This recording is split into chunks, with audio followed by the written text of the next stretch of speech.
Jadi materi eh, hari ini itu masalah estimasi. Ya, dalam statistik inferensia atau dalam teori statistik, salah satu permasalahan yang penting itu adalah eh, estimasi. Ya, jadi dari sebuah model statistik yang sudah kita formasikan dan dinotasikan dengan skrip P itu untuk pengubah acak, dalam hal ini istilahnya fenomena under consideration itu, pengubah acak X itu, ya biasanya di sana disebutkan apa yang namanya dengan fungsi sebaran atau fungsi kepekatan peluangnya, ya. Jadi untuk menggambarkan fungsi sebaran itu dengan segala aksesorinya, katakanlah di sini theta di sini, ya. Kita ingin menggambarkan bagaimana sebaran P theta itu, ya.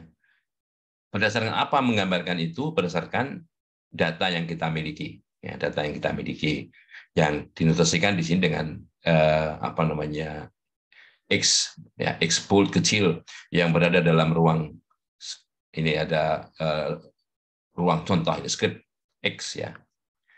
Jadi andaikan si model statistik itu bersifat parametrik, maka hal yang mungkin paling menjadi perhatian itu adalah pernyataan bagaimana tentang parameter theta itu sendiri, ya.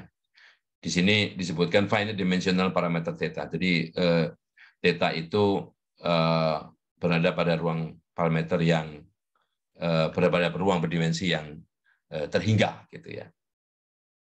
Namun apabila modelnya itu tidak diparametrisasi, is not parameterized, ya, dengan parameter yang terhingga tersebut, ya, maka yang menjadi pusat perhatian bukan tetanya, bukan parameternya, yaitu yang berkaitan dengan misalnya fungsi sebaran. Fungsi sebarannya bagaimana, gitu, ya. Kalau misalnya bisa dinyatakan sebagai seolah-olah semacam parameter, ya finite dimensional parameter yang tergantung pada distribusi atau sebaran P theta yang tidak diketahui tersebut, ya. Jadi untuk memformalkan, ya, pendekatan ini ada sebuah fungsi G, ya. Fungsi G itu yang memetakan dari ruang parameter theta ini, ya, ruang parameter theta ke gamma. Gamma adalah sebuah set atau himpunan, ya, himpunan dari nilai-nilai yang mungkin di sini. Jadi dalam hal ini tujuan kita adalah menarik kesimpulan yang berkaitan dengan fungsi G tersebut, ya, fungsi G tersebut pada theta, ya, pada theta. Artinya bukan hanya theta per se, tapi merupakan fungsi dari, bahkan merupakan fungsi dari theta. G fungsi dari theta. Sebut saja di sini misalnya G theta itu berada dalam himpunan gamma ini, ya, yaitu gamma kecil. Ya, gamma kecil itu elemen dari gamma besar ini, ya. Oke. Nah, langkah pertama dalam analisis statistik adalah menspesifikasikan nilai-nilai yang kira-kira masuk akal untuk gamma itu, atau menentukan anak bagian atau anak gugus dari gamma tersebut, dari nilai-nilai yang mungkin masuk akal yang berkaitan dengan gamma tersebut, ya.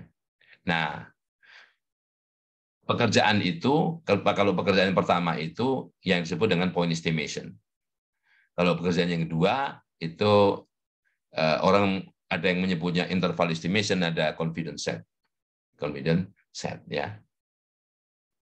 Nah, idenya kira-kira adalah dalam prosedur point estimation itu kita akan mencari kriteria metode yang bagus itu yang seperti apa.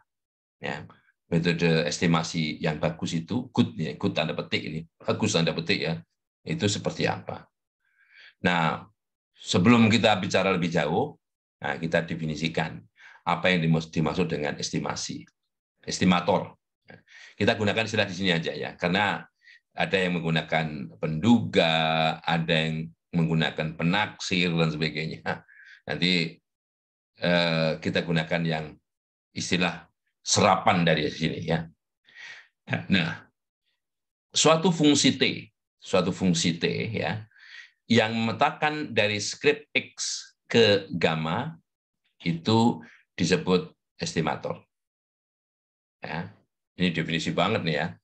Jadi digunakanlah nilai estimasinya, yaitu kalau nilai estimasinya bahwa theta ini kalau difungsikan dalam g theta ini sama dengan gamma gitu ya. Nah, nilai Tx sendiri ya, itu disebut dengan ya nilai estimasi dari gamma dari g theta itu, dari g theta itu. Ya. Jadi ini semua merupakan jadi estimator itu merupakan realisasi dari baca Tx ini. Oke, dalam kata-kata mungkin kita lebih gampang mencernanya begini. Jadi estimator itu suatu aturan bagaimana menggunakan data untuk membangun ya nilai-nilai yang masuk akal untuk gamma. Ya. Aturan yang digunakan ya bagaimana kita menggunakan data itu untuk membangun nilai-nilai yang masuk akal untuk gamma. Nah, nilainya itu hasil dari penerapan metode ini ya, aturan ini gitu ya. Itu nilainya. Nah, mungkin lebih pasti kita asumsikan bahwa suatu estimator T itu kalau dalam bahasa analisis realnya atau teori peluangnya, teori probability-nya itu measurable function. Jadi fungsi yang measurable. Fungsi yang measurable itu kalau ini berdasarkan definisinya, ini misalnya P superscript theta T subscript theta B gitu kan. Ini adalah peluang di mana X itu dipilih sedemikian rupa sehingga TX-nya berada dalam himpunan B. Ya. Dan ini peluang ini terdefinisi, ya. Harus terdefinisi. Karena measurable. Ya, terukur. Gitu ya. Oke. Nah, catatan berikutnya adalah begini. Kalau gamma ini adalah parameter, ya, maka estimator dari parameter itu biasanya menggunakan tambahan dekorasi seperti ini. Ada head, ini bacanya head atau topi, ini tilde, ini double tilde, ini bar, ya, ini head bar atau bar head, terserah, ya. Mungkin juga selain itu, ya, selain misalnya yang umum, yang paling umum, yang paling depan, ditambahi dengan metodenya sebagai subscript.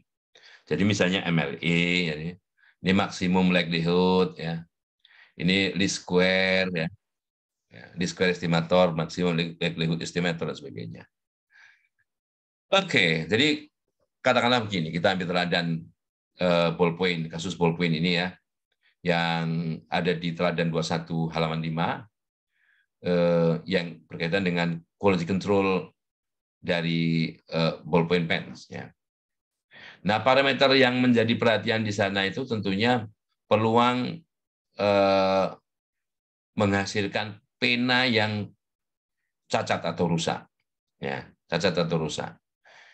Nah, jadi yaitu peluang berhasil ya dalam suatu kondisi yang namanya kalau dimodelkan itu model binomial.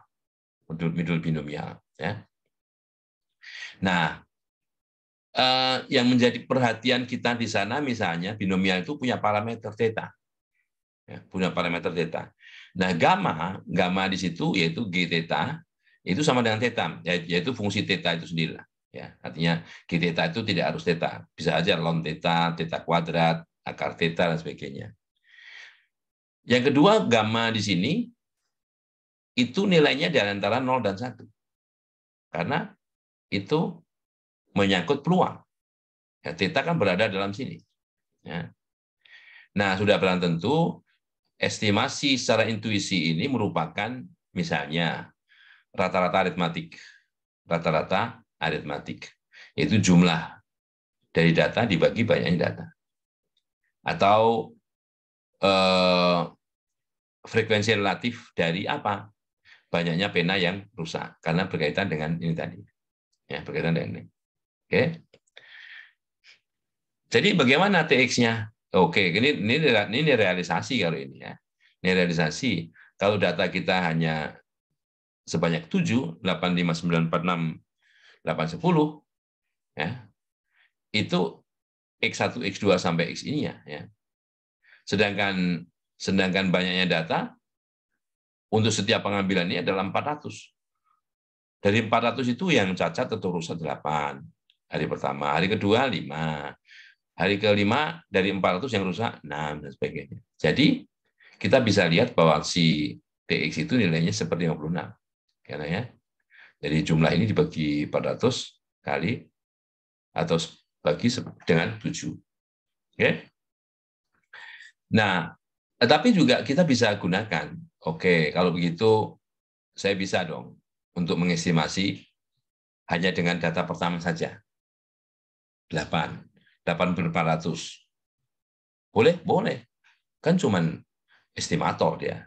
Jadi ini estimator gitu kan. Nah, oke. Nah, oke. Kita lihat yang lain. Dalam hal teladan pendulum, ya, pada halaman 6. Kalau yang kita pelajari adalah presisi dari pengukuran, maka parameter yang mungkin menjadi perhatian adalah karena presisi, yaitu varian, keragaman, yang diasumsikan berdistribusi normal. Ya, diasumsikan berdistribusi normal. Nah, dengan demikian, si gamma tadi harus merupakan fungsi dari parameter ini tadi, normal. Kita tahu parameter normal itu fungsinya ada mu, ada sigma kuadrat. Nah, di sini yang diambil hanya sigma kuadratnya. Mungkin ya kan hanya salah satu dari ini boleh.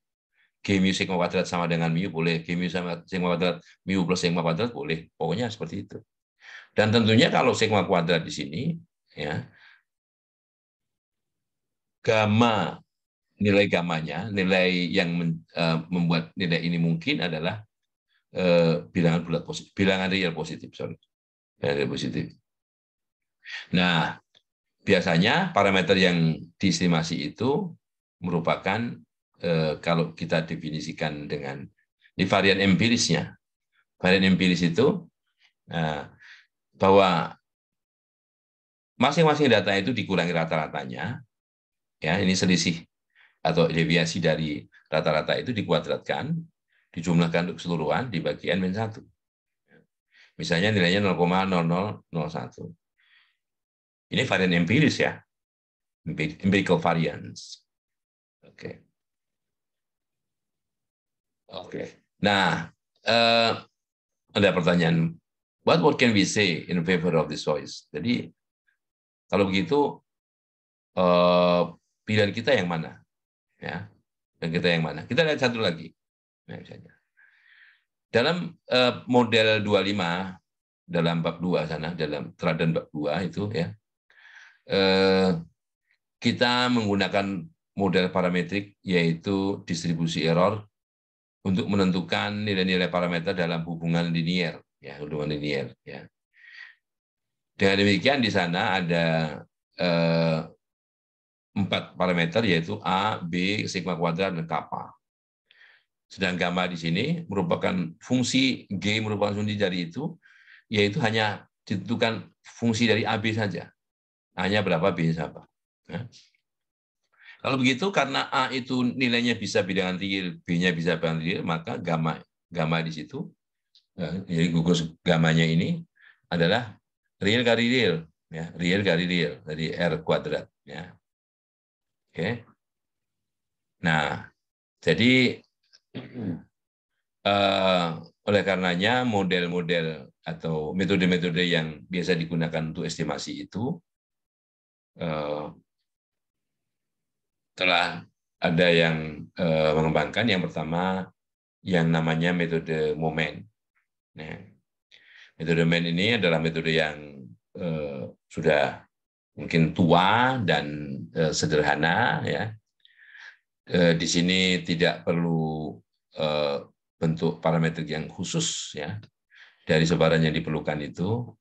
Yang diperlukan untuk itu, ya, adalah yang berkaitan dengan informasi momen, ya. Jadi idenya adalah menggantikan momen-momen ini dengan versi empirisnya.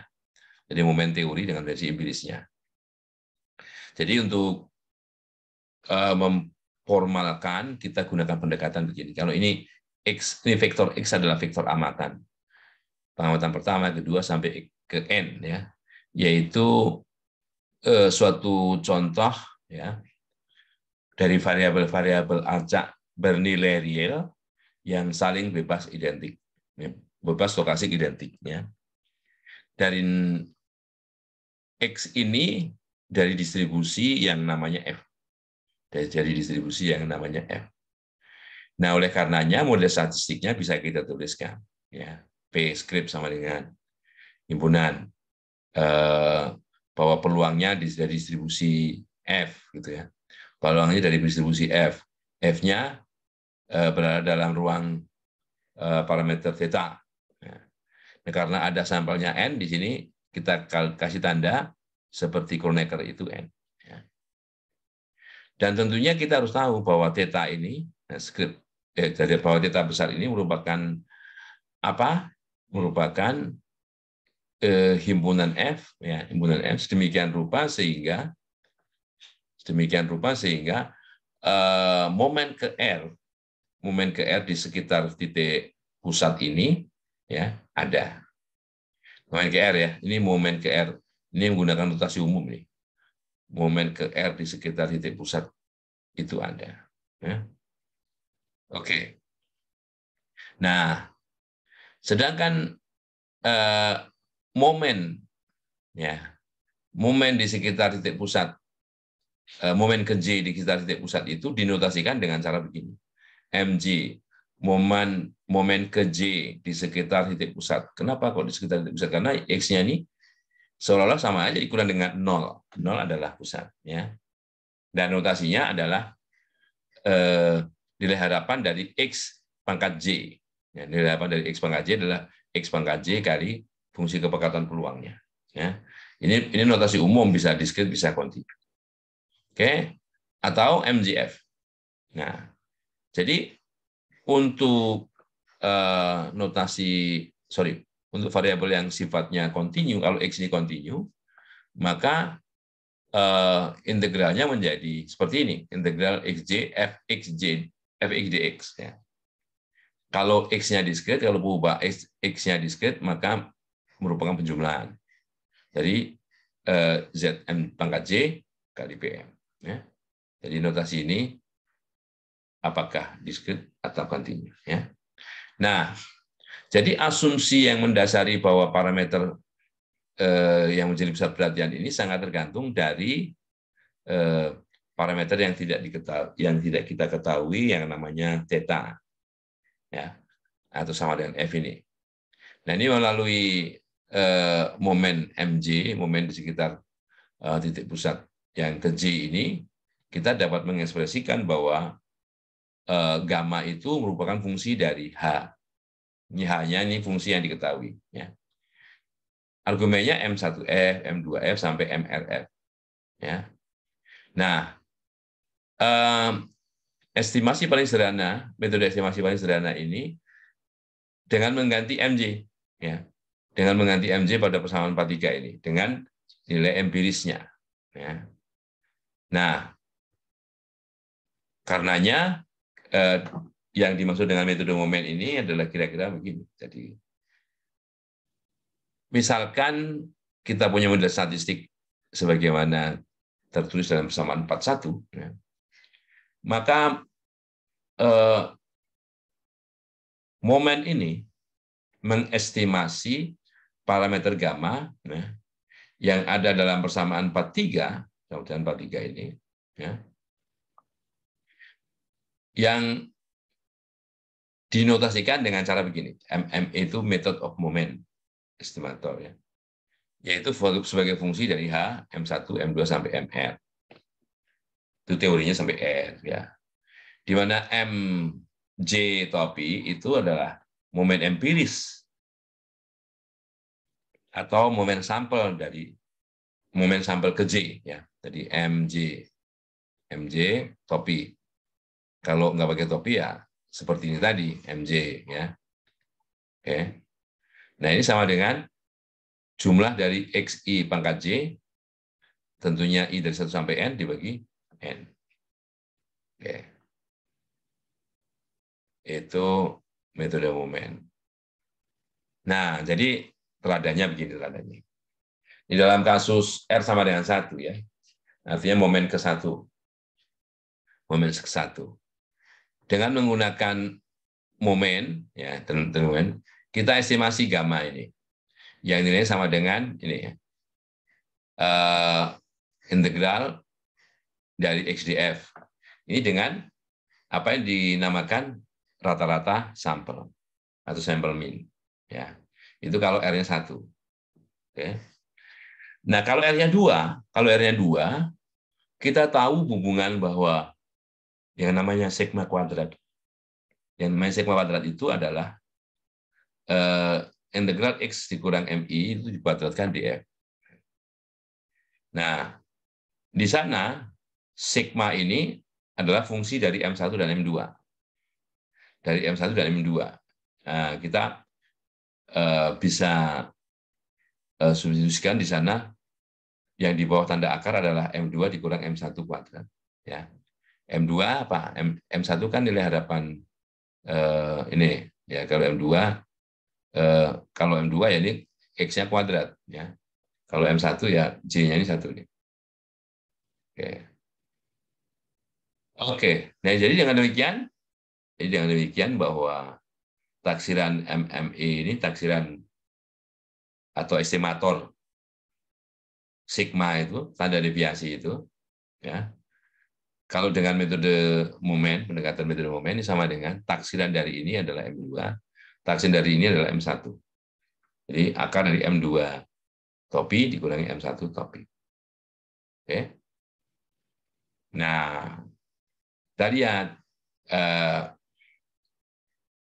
yang namanya M2 topi itu adalah ya tadi ya sigma XI 2 di sini sesuai dengan angka di sini. Ya, 2. Dari XI I dari 1 sampai N dibagi N, ya. Ini M2 topi. Kalau M1 topi, ya ini pangkat 1. Jumlah XI pangkat 1, ya. I dari 1 sampai N kemudian dibagi dengan N. Nah, M1 topi ini dikuadratkan. Nah, setelah dikuadratkan, kita bisa modifikasi bentuknya ini menjadi seperti ini nih. XE dikurang X rata-rata kuadrat. Ya. Sehingga MME-nya, sigma topi MME ini, M2 topi dikurang M1 kuadrat itu sama dengan ini. Ya. Sama ini. Ya. Karena apa? Ini akar dari M2 kurang M1, akar dari ini. Ya. Oke, ingat ya bahwa taksiran dari sigma MME ini bukan sampel standar deviasi. Kalau sampel standar deviasi di sini pembaginya N-1, ya. Oke. Nah, kemudian itu R-nya 2, R-nya 3, ini agak naik dikit ya. Kalau 1, 2 ya. 3 itu berkaitan dengan skewness atau kemiringan suatu pembaca X ya. Dari distribusi kontinu, dari distribusi F, bukan harus kontinu, distribusi F ya. Jadi yang kita definisikan sebagai skewness itu adalah nilai 8 ya dari X dikurang nilai 8X ya yang dikuadratkan. Yang dipangkat 3 kan, sorry. Kalau ini pangkat 3 ya. 3. Dibagi dengan varian dari X ini kan varian itu seperti tadi, mirip dengan ini kalau pangkatnya 2. Kemudian ini pangkatkan 3/2. Jadi kalau kita bedah satu persatu, kan ini kan X pangkat 3 dikurang 3 X kuadrat EFX dikurang plus min ya. Sehingga ini bisa menjadi M3 ya, nilai 8 X pangkat 3 ya, atau jumlah ya M3 ini M3 ya. Kalau M2 kan ini M2 nih. Kalau M3 topi ya ini XI-nya pangkat 3. Oke. Nah, jadi gamanya menjadi seperti ini. Sehingga kalau kita lihat gamma MME ini ya ini topi taksirannya, ya ini topi nih. Taksiran ini semua dikalikan ya. Nah, kalau disederhanakan, ini penyederhanaan ya, menjadi seperti ini. Ya kan tadi kan berdasarkan definisi bahwa kalau M2 topi itu ini, M1 topi yang dalamnya ini, M2 topi itu ini, M1 topi itu ini. Kalau M3 topi ya ini pangkatnya 3 kan gitu. Nanti dievaluasi ya. Dan ini kalau disederhanakan menjadi jadi mirip-mirip. Oke. Nah, korelasi ini parameter juga nih, ini parameter yang mengukur keretakan hubungan dua variabel. Bahwa korelasi itu dinyatakan sebagai rasio dari ini. Ya, kovarian dari dua variabel dibagi perkalian dari akar varian masing-masing. Ya. Oke. Nah, secara notasi mungkin lebih mudah bahwa korelasi F itu dinyatakan sebagai seperti ini ya. Nilai 8 dari hasil perkalian X dikurangi nilai 8X, Y dikurangi nilai 8Y. Itu kovarian. Kalau varian ya salah satu diganti nih. Kalau mau nyari varian X ya Y-nya diganti X. Kalau mau cari yang Y, yang X-nya diganti Y. Ya. Oke. Nah ini kalau ada yang lain ya, misalnya sorry, ini ada yang masuk tadi.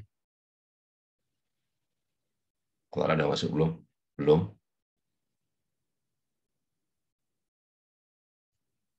Oke. Ya, yang perlu diperhatikan begini. Kita punya teladan di sini, contoh acak berukuran N. Dari distribusi apa? Log normal. Log normal punya parameter mu sigma kuadrat. Ini bukan normal ya, tapi log normal. Log normal.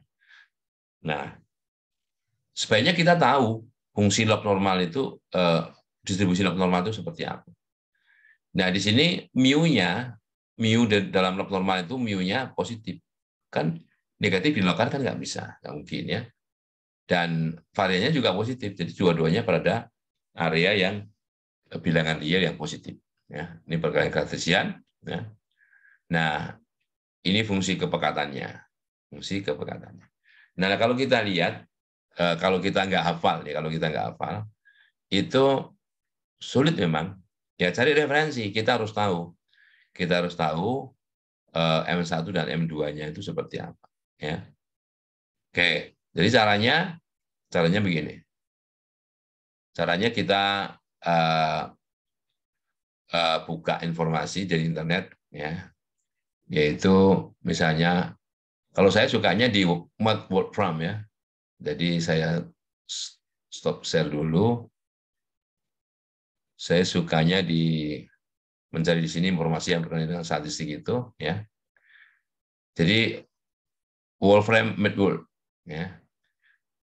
medworld.wolfram.com/ini. Nah, ini adalah gambaran distribusi log normal, bukan normal, log normal, ya. Nah, ini adalah probability density-nya, probability density, ya. Nah, ini kumulatifnya. Nah, ini fungsi ERF, ya. Nah, kalau kita lihat di sini bahwa yang penting lagi itu nilai raw momennya. Nah, lihat ya. Ya. Ini mu1 ada aksennya, ini mu-nya tidak ada aksennya. Ini ada perbedaannya. Ada perbedaannya. Kalau tadi itu ini rata-rata di sekitar titik pusat, ya. Ini rata-rata di sekitar nilai tengah. Ya. Nilai tengah. Oke. Oke. Untuk lebih jelasnya saya coba apa namanya di sini ke multivariate normal dulu, ya. Saya copy dulu. Saya copy ininya distribusinya ke normal biar paham notasinya. Normal distribution nggak pakai log, ya. Normal distribution nggak pakai log. Oke, ya. Oke, saya share yang normal distribution, ya. Oke. Jadi gini. Nah, sering-sering aja kalau kalau nggak, ya kalau lupa aja ke sini, ya. Di apa namanya Wolfram ini notasinya ini dia menggunakan PX, ini adalah fungsi kepekatan peluang, ya, fungsi kepekatan peluang. Oke, ini sifat-sifatnya, ini fungsi kumulatif, ya, fungsi kumulatif normal standar. Normal standar itu mu dengan parameter mu 0, sigma kuadratnya 1, ya. Oke, lihat notasi-notasi yang dipakai, ya, bahwa kalau di sini menggunakan sorry, ini fungsi pembangkit momen, ya, fungsi pembangkit momen. Nah ini, ya, ini mu ada transposnya, ya, mu ada transposnya, yaitu momen di sekitar titik pusat, ya. Kalau mu tidak ada transposnya, itu momen di sekitar nilai tengah. Jadi maksudnya begini, ini momen kedua, ya, momen kedua. Jadi subskripnya ini adalah menunjukkan momennya. Jadi begini. Jadi mu4 sama dengan nilai harapan dari X dikurang mu pangkat 4. Oke. X dikurang rata-ratanya pangkat 4 misalnya. Mu-nya itu rata-ratanya maksudnya, ya. Oke.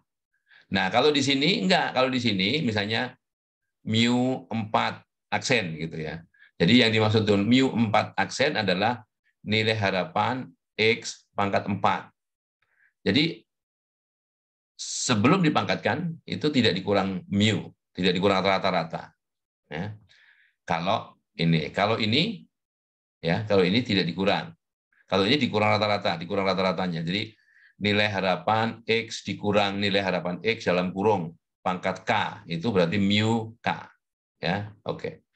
Nah, dengan mempelajari sifat-sifat ini, jadi misalnya, ya, yang namanya nilai harapan X itu adalah rata-rata, mu, ya, rata-rata populasi, ya. Yang namanya nilai harapan X dikurang nilai harapan X dikuadratkan, itu namanya varian. Ya. Nah, untuk itu dia punya sifat begini. Ini kalau ganjil dia 0 nih, kalau ganjil 0, mu3 0, ya. Nah, kalau genapnya enggak 0. Enggak. Nah, genap ada artinya, ya. Nah, demikian juga apa namanya? Distribusi log normal tadi. Jadi distribusi log normal. Jadi kalau kita perhatikan distribusi log normal, mana ini? Oke. Sorry, saya rubah dulu normal ya. Nah, jadi ini, nah, jadi ini sama aja, ya. Informasi inilah yang dipakai di buku tadi, ya. Ya, hanya notasinya lain, hanya notasinya lain. Ini kan kalau ini kan mu plus, kalau di sana mu plus setengah sigma kuadrat. Kalau di sini m plus setengah x kuadrat gitu ya. Oke, coba lihat buku punya. Oke, jadi dari mana ini untuk mempercepat cari di internet ya. Ini dari mu plus setengah sigma kuadrat. Jadi m1-nya itu m2-nya ini. Oke. Nah, dengan demikian, kalau kita ingin mencari apa namanya mu ini, ya tinggal dirubah. Ya dirubah fungsinya menjadi mu menjadi fungsi dari m, baik m1 maupun m2. Ya. Kalau ini kan m1 dan m2 merupakan fungsi dari parameter yang ada. Nah, sekarang dibalik nih. Karena ini dua kan mu dan sigma kuadrat, ya. Ingat ya, ini bukan normal, ini log normal. Maka taksiran dari mu dan sigma kuadrat itu harus menggunakan dua entitas ini. Nggak bisa dengan M1 saja, karena kalau M1 saja masih belum jelas, ya. Karena di sini ada M2 yang ada kaitannya dengan mu dan sigma kuadrat.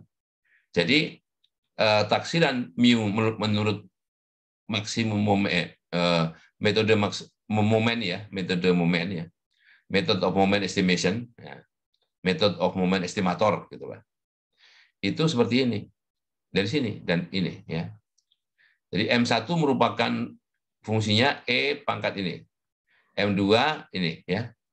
Jadi taksirannya kalau ini pakai taksiran ya, ini juga pakai taksiran. Ada dua persamaan ya, ada dua yang tidak diketahui. Ya, jadilah MME untuk mu topinya dan MME untuk sigma kuadrat topinya seperti ini ya. Caranya gitu. Sekali lagi ya, daripada susah mencari ini, lihat tabelnya. Ya, emang harus sebetulnya dicari dulu, cari dulu baru tabel. Ya. Nah, untuk sebaran-sebaran yang umum biasanya di buku-buku inference itu sudah ada. Ya. Ini misalnya dalam teladan Poisson ya.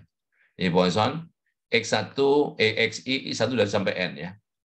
Jadi ada contoh acak berukuran N dari distribusi Poisson. Parameternya lambda. Nah, lambda itu parameter. Nah, bagaimana kita mengetahui lambda ini taksirannya berapa? Estimator lambda ini berapa? Nah, kita harus tahu sifat-sifat dari Poisson ya. Ya, bahwa Poisson ini punya sifat nilai harapannya sama dengan lambda. Ya. Variannya sama dengan lambda. Nilai harapannya sama dengan lambda, variannya sama dengan lambda, ya. Nah, misalnya kalau kita menggunakan rata-rata, kita punya rata-rata ini. Rumus rata-rata itu adalah 1/n dari jumlah data itu. Ya, ya, jumlah data itu dinotasikan dengan XI, I dari 1 sampai N. Kemudian dibagi N. Ini rata-rata. Nah, taksiran dari lambda tadi, itu rata-rata. Karena apa? Nilai harapan dari apa namanya distribusi Poisson itu notisnya rata-rata. Sebentar, saya sambungkan dulu alatnya biar saya bisa korek-korek di sini. Ya, tinggal nyari penanya. Oke ya. Oke.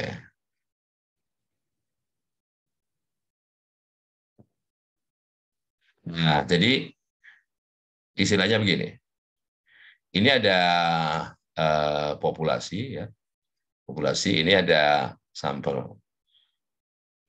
Nah, kalau momen istilah apa namanya, momen ke K, ya, momen ke K dari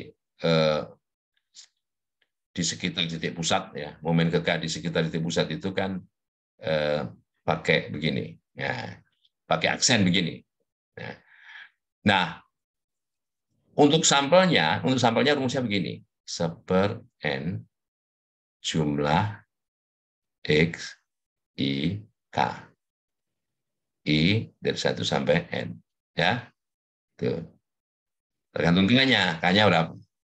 Nah, yang penting ini. Nah, tapi kalau ini nggak pakai aksen begini, ini apa namanya, momen ya, momen ke K.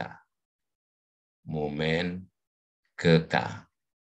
Ini di sekitar titik pusat. Titik 0 maksudnya. Kalau ini di sekitar nilai tengah. Di sekitar nilai tengah. Kenapa? Berarti ini begini. 1/n ya, jumlah XI dikurang rata-rata nilai harapannya, sorry. Nilai harapannya. Nah, oke. I dari 1 sampai N. Nah, gitu. Nah, umumnya notasi untuk ini, untuk nilai harapan itu kalau 1 itu ya mu K harapannya rata-rata, ya. Itu ya. Nah, jadi nih nanti terus disamakan. Misalnya oke, ambil teladan, saya kira pakai merah ya. Poisson ya, Poisson. Poisson itu punya sifat ini X poi lambda ya, X poi lambda. Poisson itu punya sifat bahwa nilai harapan X itu lambda. Sementara varian X yang kita tahu bahwa varian itu adalah X dikurang nilai harapannya kuadrat, itu juga lambda. Nah, ini juga lambdanya. Kayak gitu. Nah, ya. Nah, ini variannya. Berarti kalau ini kan untuk populasi ya, untuk sampel ini rata-rata. Rata-rata itu ya begini, XI dari 1 ya, sampai N. Ya kan? Jadi taksiran. Jadi ini seolah kalau begitu ini sudah disamakan begini, maka notasinya menggunakan topi. Jadi lambda topi MME ya, sama dengan ini apa? 1/n sigma XI yang notabene sama dengan rata-rata, kan gitu ya. Jadi lambda MME tadi itu rata-rata, gitu ya. Oke ya. Oke. Nah, ini rata-rata. Kita bisa tulisnya rata-rata. Ini adalah rata-rata biasa. Oke. Oke. Nah, karena dari apa namanya,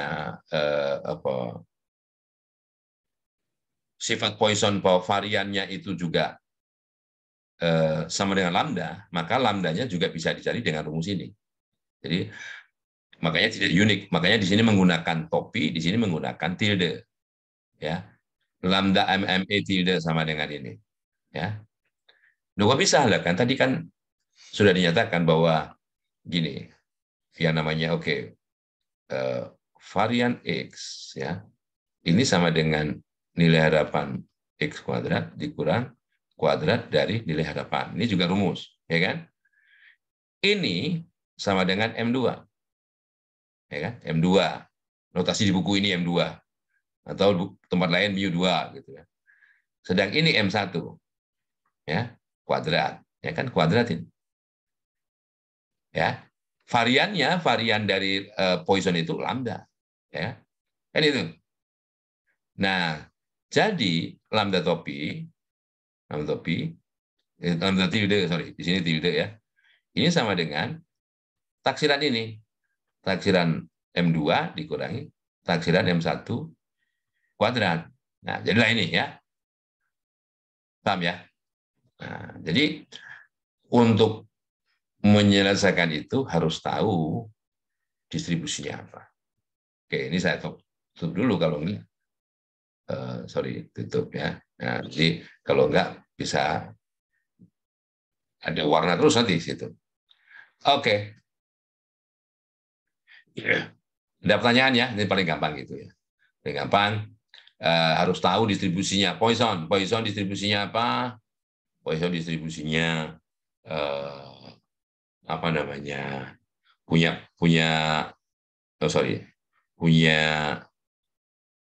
nilai hadapan sama dengan lambda, variannya juga sama dengan lambda. Oke, ini coba saya kirim ya, saya kirim apa namanya ringkasan ya, ringkasan ke grup ya, ringkasan ke grup. Bentar. Biar nanti saya bisa buka di sini. Ya.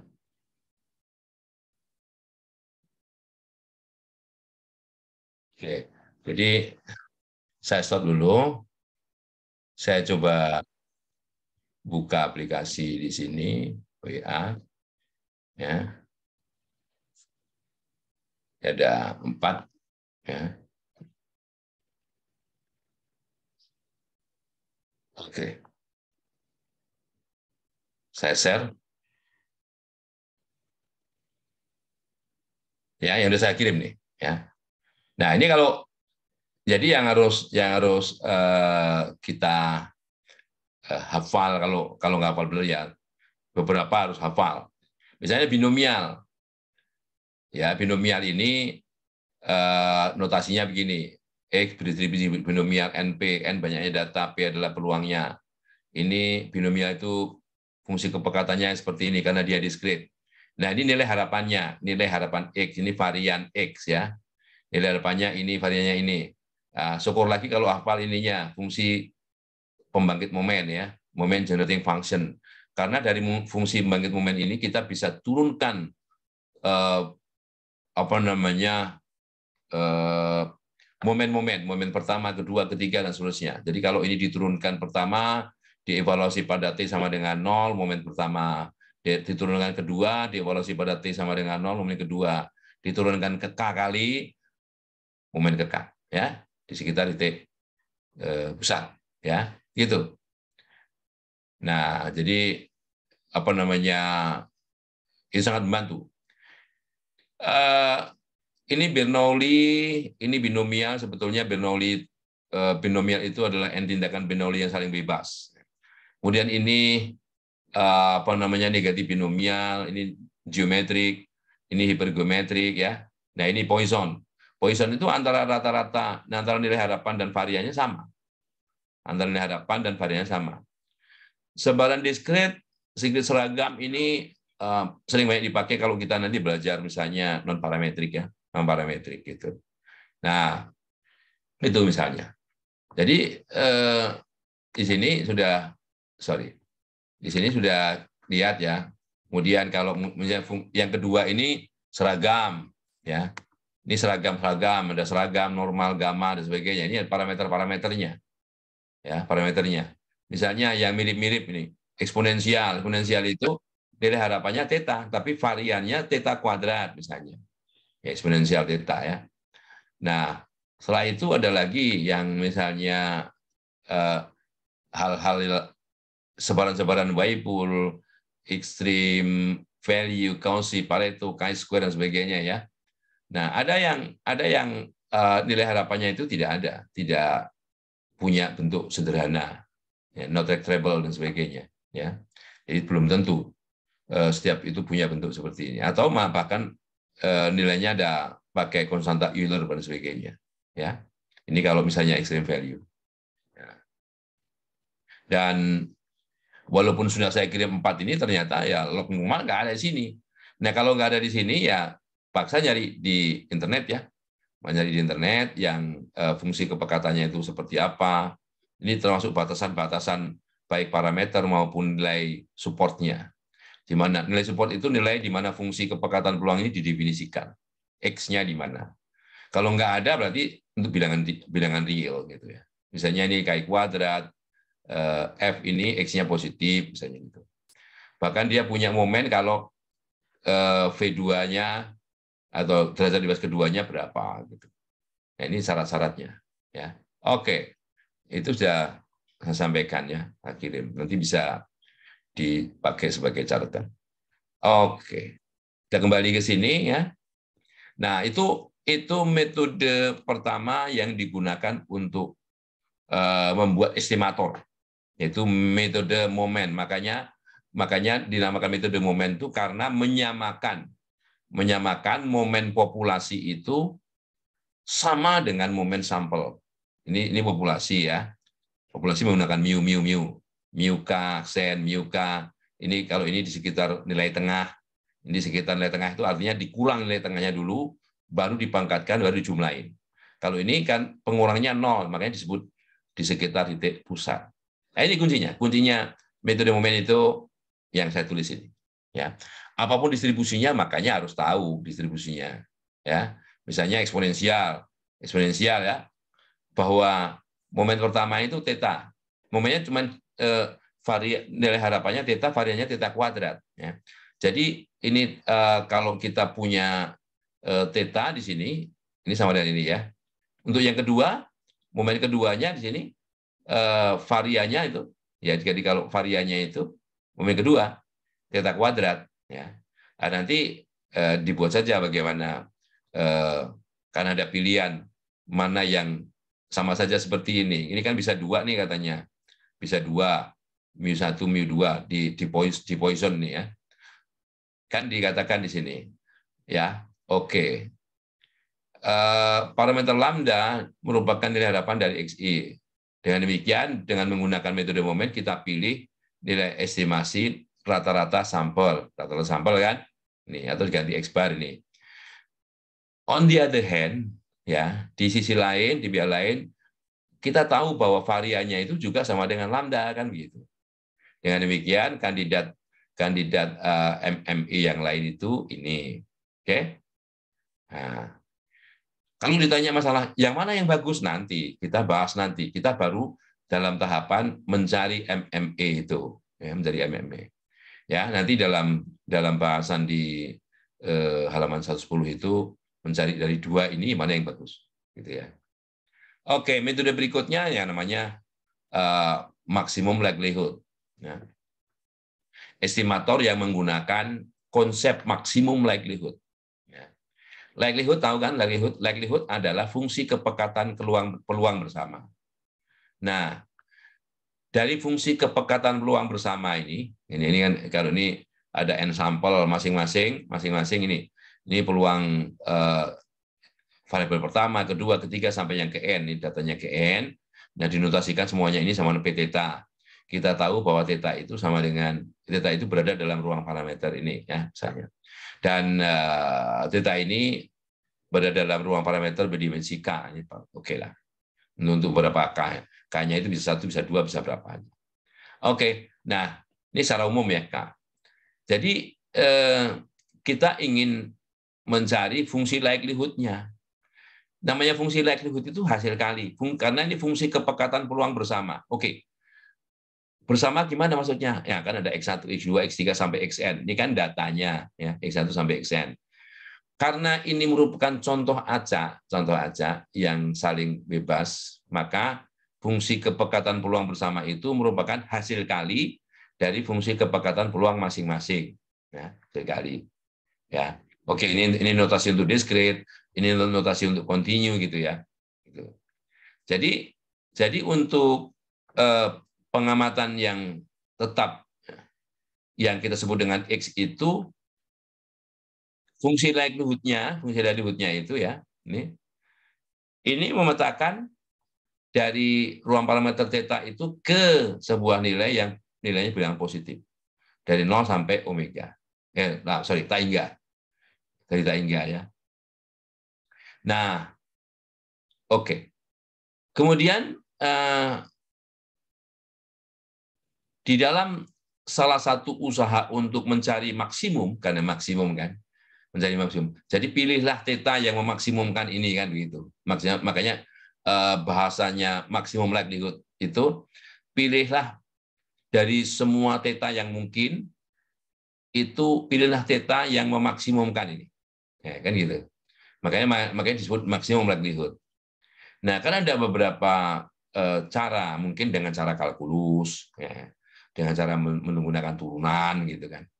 Nah, apabila dimungkinkan menggunakan kalkulus atau turunan, maka kita bisa mempermudah permasalahan yang tadinya merupakan fungsi yang mungkin lebih sulit kalau diturunkan, supaya lebih mudah, itu di-lock-kan dulu.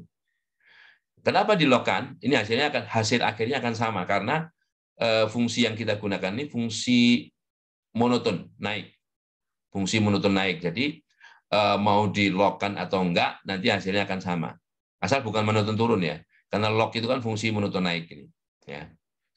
Oke, jadi sebut saja definisi ini menjadi sebuah aturan ya misalnya. Jadi yang dimaksud dengan estimator maksimum likelihood itu yaitu T. Ya, T dikatakan sebagai estimator maksimum likelihood untuk parameter theta itu jika dari likelihood tadi, yang tadinya di sini kan likelihood itu kan theta sama x, ya, theta sama x, bahwa theta itu diganti dengan tx itu, yaitu adalah nilai theta yang memaksimumkan likelihood ini untuk semua theta yang berada dalam ruang parameter theta. Dan ini berlaku untuk semua nilai X. Semua nilai X. Jadi untuk semua nilai X ini berlaku, harus berlaku. Gitu ya. Nah, theta yang demikian itu disebut tetatopi MLE. Tetatopi atau estimator yang digunakan untuk mengestimasi theta dengan menggunakan metode maksimum likelihood. Ya, MLE. Oke? Oke. Nah, ini yang ada kaitannya dengan fungsi, bahwa jika gamma itu merupakan fungsi dari G theta, ya. Misalnya gamma itu berapa misalnya, theta kuadrat, ya, atau seperti theta dan sebagainya. Yang jelas G itu harus bijektif, ya. Karena bijektif, maka theta itu punya inverse. Inverse dari G ini, ya. G yang punya inverse, G-nya punya inverse, sehingga theta bisa merupakan inverse dari ini gamma. Jadi hubungannya satu-satu ya. Dengan demikian theta ini merupakan estimator maksimum likelihood untuk theta jika dan hanya jika gamma itu juga maksimum likelihood dari gamma. Karena fungsinya satu-satu ya. Itu teorema yang dibangun berdasarkan definisi 43. Oke, ini kalau mau penjelasannya. Ya. Oke, jadi menggunakan konsep likelihood ya. Ini definisi MLE. Kalau misalnya bukannya theta, tapi fungsi dari theta, jadi G theta ya. Fungsi dari G theta. Jadi MLE dari parameter G theta ini atau gamma ini itu ya apa namanya? Kalau gammanya itu, nah ini jika gamma is not bijektif ya. Kalau gamma itu is not bijektif, kita kan definisikan ini ya.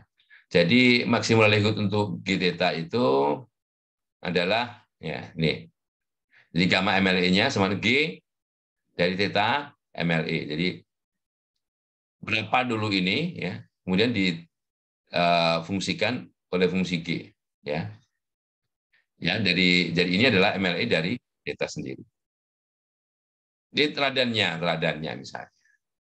Kita punya data dari distribusi binomial.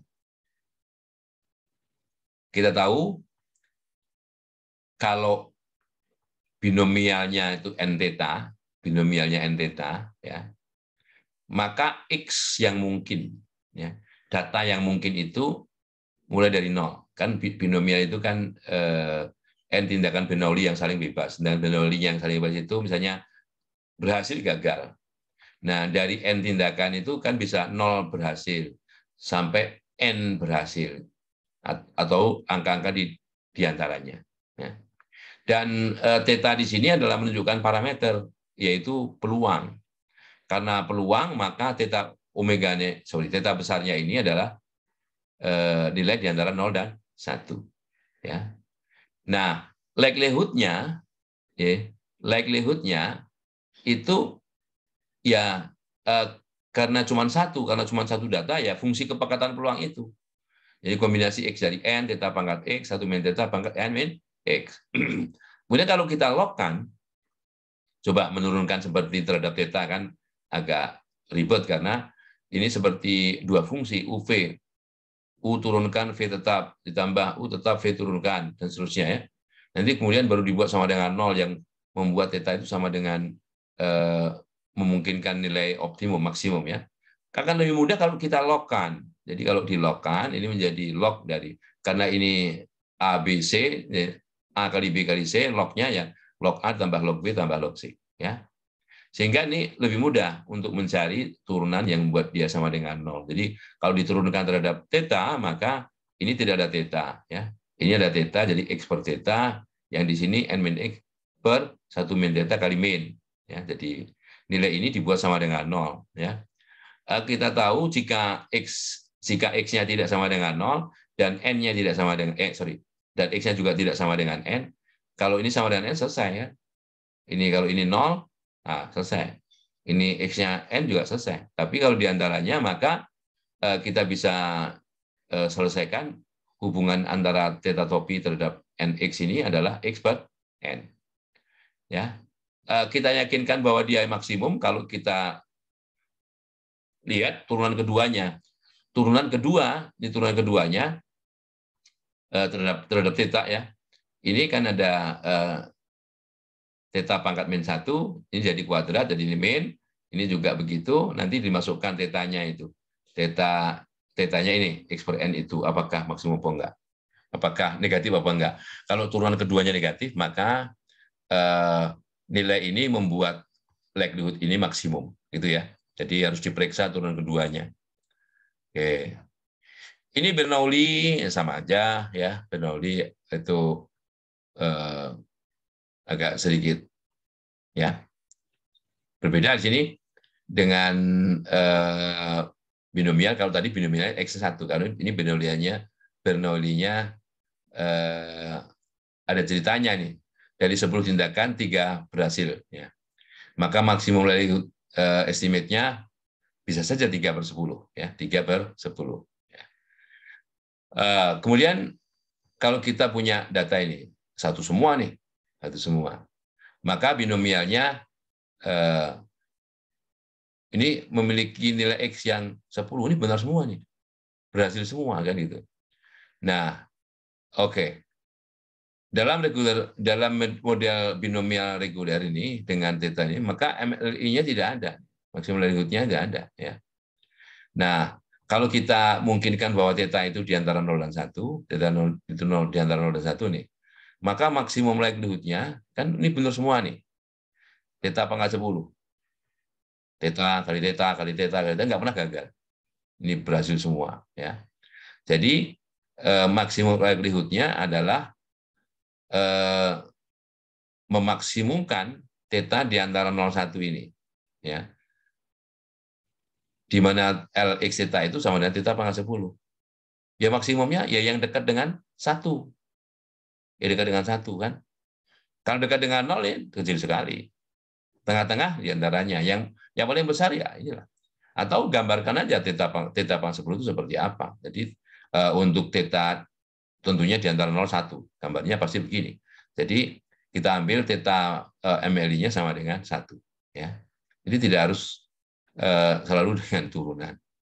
Nah, ini kalau kita punya distribusi dari sampelnya itu normal dengan 2 parameter mu sigma kuadrat. Ini sampelnya sudah sebanyak N ya.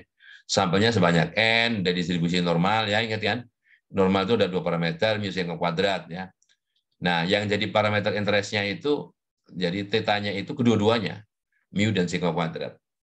Karena mu dan sigma kuadrat tentunya harus ada dua. Ya. Ini notasi ini adalah likelihood, ya, yang ini setara dengan ya, setara dengan, karena ini kan nggak sama persis ya. Oke. Nah, kalau di-log-kan, kalau dari sini diturunkan kan susah ya, turunkan terhadap mu, turunkan terhadap sigma kan susah. Nah, oleh karenanya di-log-kan, di logaritmakan. Log dari ini adalah di sini min n per 2 kali log sigma kuadrat, min, tapi karena di sini sigma kuadratnya dia adalah pangkat di bawah ya. Ini pangkat darinya min, ini di bawah ya. Kemudian ditambah ini log E, jadi langsung aja bagian ini ya. Nah, baru kemudian turunkan terhadap mu. Ini kalau ini nggak ada mu-nya, diturunkannya 0. Ini terhadap mu ya, 2 kali dan sebagainya. Nanti hasilnya dibuat sama dengan 0. Akhirnya ketemulah sigma dari xi minus mu sama dengan 0. Ini disederhanakan nanti. Ya. Turunkan 2 kali ini semua, pangkatnya jadi 1, kemudian kali turunan ini jadi sama jadi plus kan gitu kan. Nah, terus dibuat sama dengan 0. 2 dengan 2-nya saling menghilangkan. Nih, karena sigma kuadrat itu apa namanya, bilangan yang tidak bilangan positif, maka yang buat sama dengan 0 adalah yang bagian atas saja. Demikian juga kalau kita turunkan terhadap sigma kuadrat, ini harus diturunkan dari sigma kuadrat, diturunkan terhadap sigma kuadrat ya. Jadi ini 2 sigma kuadrat ini kan min 2 kalau dari di atas ya. Jadi min 2 ya. Nanti dari kuadrat jadi min 4. Ya. Sigma kuadrat. Ya, pokoknya cari turunannya. Ya. Nah, setelah itu ya, setelah dari situ nggak mungkin di sini ada dua persamaan, ada dua yang tidak diketahui, yaitu mu, dan yang pertama, yang kedua sigma kuadrat. Ya. Sigma pangkat 4 itu sigma kuadrat ya, sigma pangkat 4. Nah, jadi kalau kita selesaikan dari dua persamaan itu, adalah ini. Yang pertama adalah dari yang pertama ini. Jumlah ini sama dengan 0, artinya jumlah xi sama dengan jumlah dari mu. Mu itu n mu, ya. Karena jumlah mu adalah n mu. Nah, jumlah n mu atau mu sama dengan rata-rata. Taksirannya adalah rata-rata. Nah, setelah itu dimasukkan di sini. Di sini dimasukkan, kan sudah diketahui di sini taksirannya. Oh, ini X bar kan gitu kan. Nah, jadilah sigma kuadrat MLE-nya yang keduanya adalah seperti ini.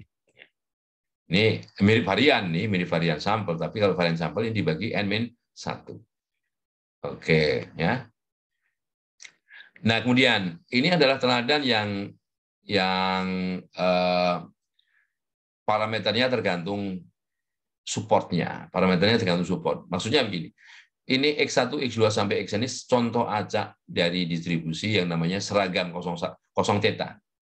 Jadi semua X itu berada di antara 0 theta ini. Kalau mau peluangnya seperti theta. Ya. Di luar itu peluangnya 0. Jadi X itu didefinisikan di antara 0 sampai theta dengan peluang seperti theta. Ya. Nah, cara menulis fungsi kepekatan peluang itu bisa disederhanakan begini. Ya, seperti theta ini fungsi indikator bahwa nilai ini benar, nilai ini sama dengan 1 kalau X-nya terletaknya di antara 0 theta. Kalau letaknya X itu di luar 0 theta, maka nilai ini 0. Nah, gitu ya. Ini sama. Nah, oleh karenanya namanya fungsi likelihood itu hasil kali fungsi kepekatan peluang masing-masing. Ya. Ya. Karena hasil kali fungsi kepekatan peluang masing-masing, ini seperti theta sebanyak n kali, seperti theta pangkat n. Tapi yang di sini tidak bisa. Ini perkalian 1, ya, ini fungsi indikator xi. Xi di antara 0 dan theta. Nah, agar semua ini nilai yang 1, maka semua xi itu berada di antara 0 dan theta. Karena kalau ada satu nilai X yang berada di luar itu, nilainya 0. Kalau dikalikan 0. Ya. Oke. Jadi kalau begitu, X1, X2, sampai Xn itu berada di antara 0 theta. Nah, kalau kita urutkan, berarti di sini ada 0, ya. Kemudian X terkecil berikutnya sampai X terbesar, ya. Nah, X terbesar itu yang paling dekat dengan theta. Yang paling dekat dengan theta, ya. Nah, oleh karenanya ini cara lain, ya. Cara lain bahwa oleh karenanya maksimum likelihood-nya itu adalah ini, ya. Ini seperti T pangkat N ini tetanya itu berada di antara maksimum XI sampai tak hingga, ya kan? Karena theta itu harus berada di sebelah kanan dari data terbesarnya agar nilai ini semuanya satu. Ya. Nah, jadi seperti theta N ini, kita tahu seperti theta N ini adalah monoton decreasing, menurun. Monoton decreasing, semakin besar N-nya, semakin menurun. Ya, jadi semakin menurun. Jadi di sini bahwa argumentasi untuk menginformasikan bahwa maksimum likelihood untuk tetanya adalah maksimum XI, karena nilai XI terbesar itulah yang paling dekat dengan theta. Ya, dekat dengan theta. Ini juga bisa digunakan sebagai argumen, ya, sebagai argumen. Ya, oke. Itu kalau kita berhadapan dengan support, jadi fungsi kepekatan ruang di mana parameternya tergantung data, ya, datanya tergantung parameter, sama aja, karena dia X-nya harus lebih kecil dari theta, gitu, ya. Oke, ini shifted gamma dan sebagainya, ya. Nah, apakah MLE selalu ada? Tidak.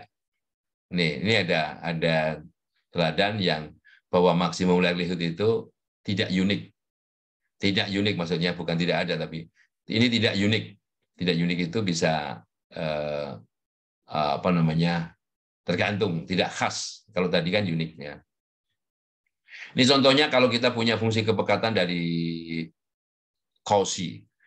Cauchy dengan dua data, X1 dan X2, independen Cauchy. Jadi X-nya cuma 2, X1, X2. Nah, jadi kalau digambarkan seperti itu, bahwa yang membuat dia maksimum ini, yang berdua maksimum ini ada dua. Yang pertama di sini, yang kedua di sini. Jadi tidak tidak unik. 26 juga membuat dia maksimum, ditanya. 32 juga membuat dia maksimum. Ya. Oke, ini contoh bahwa yang di sini tidak unik, ya, yang di sini tidak unik, yang di sini tidak ada, yang di sini tidak ada, non-existent, tidak ada. Contohnya bagaimana? Ini kalau kita punya data dari sebaran Poisson, ya, identically independent, identically distributed dengan Poisson theta, Poisson lambda, sorry. Nah, soal pengamatannya begini pengamatannya. Jadi pengamatannya itu baca, bukan ini. Jadi yang muncul di sini kan, itu kan angka nih, angka. Karena Poisson itu menghasilkan ini bilangan yang bacanya ini bilangan tidak negatif. Tidak negatif itu bisa 0, bisa 1, bisa 2, bisa 3 gitu, ya. Nah, ini diparameterisasi lagi. Oke. Jadi kalau X1 di sini 0, maka Y-nya 0. Kalau X2 di sini 0, Y-nya 0. Kalau X3 ini 10, Y-nya 1. Jadi tergantung X-nya. X-nya 0 apa positif. Kalau X-nya 0, dia 0. Kalau X1, X-nya lebih dari 0, Y-nya 1. Ya, jadi kalau seperti itu, ya, permasalahan mengestimasi parameter lambda ini berdasarkan Y-nya. Kalau Y-nya 0, dia E pangkat min lambda, ya, karena Poisson kan, E pangkat min lambda, lambda pangkat X bagi X faktorial kan begitu. Nah, berarti kalau bukan 0, artinya Y-nya sama dengan 1, Y1 dikurang ini, karena totalnya harus sama dengan 1. Totalnya harus sama dengan 1, kan total peluang. Y-nya cuma 0,1. Ya kan? Kalau ini total peluang ini ya sama dengan 1. Ya. Nah, jadi likelihood dari Y-nya menjadi seperti ini. Ya, jadi seperti ini. Nah, oke, sedang log likelihood-nya ini dilogkan, ya. Dan ini kita tidak akan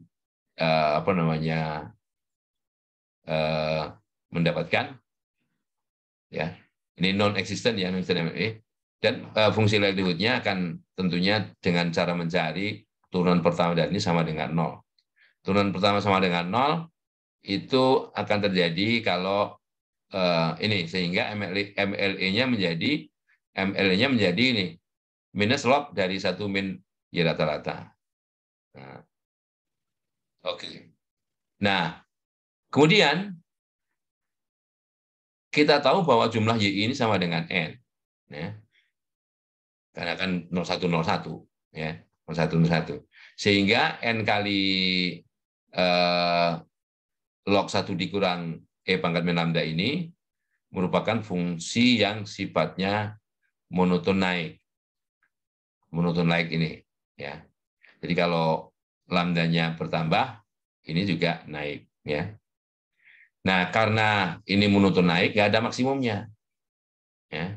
Thus, there does not maximum. Ya. Tidak ada maksimumnya. Nah, oke, tetapi limitnya ada. Limitnya kalau kita cari semakin besar N ini, ya, semakin besar lambda ini, maka limitnya menuju 1. Ya. Limitnya menuju 1. Dan ini berarti bahwa ada nilai-nilai parameter lambda di mana peluang bahwa maksimum likelihood itu tidak ada, ya, tidak ada di sekitar nilai 1. Ya.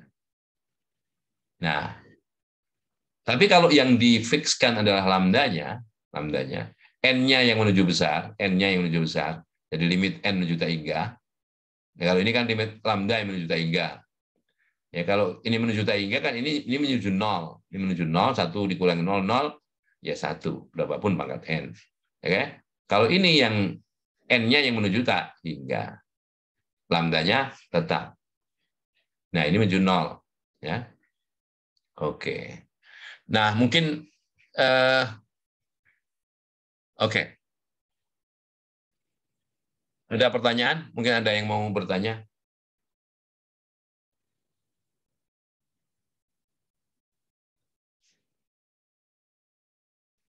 Oke. Nah, intinya bahwa maksimum likelihood itu bisa dicari dengan kalkulus, ya. Yang pertama, kalau fungsinya bagus, kalkulus. Yang kedua, kalau misalnya parameternya tergantung support, itu arahnya pasti ke statistik tataan. Kalau nggak maksimum minimum, ya.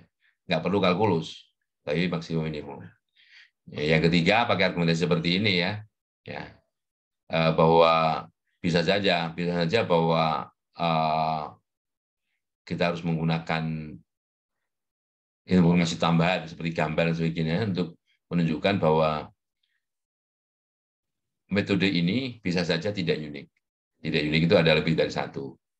Bisa saja tidak ada, non-existent, ya. Karena memang fungsinya naik terus. Ya. Naik terus kapan maksimumnya, kan begitu. Ya. Oke. Mungkin itu ya yang bisa saya sampaikan. Nah, kecuali ada yang ingin bertanya. Ya. Oke.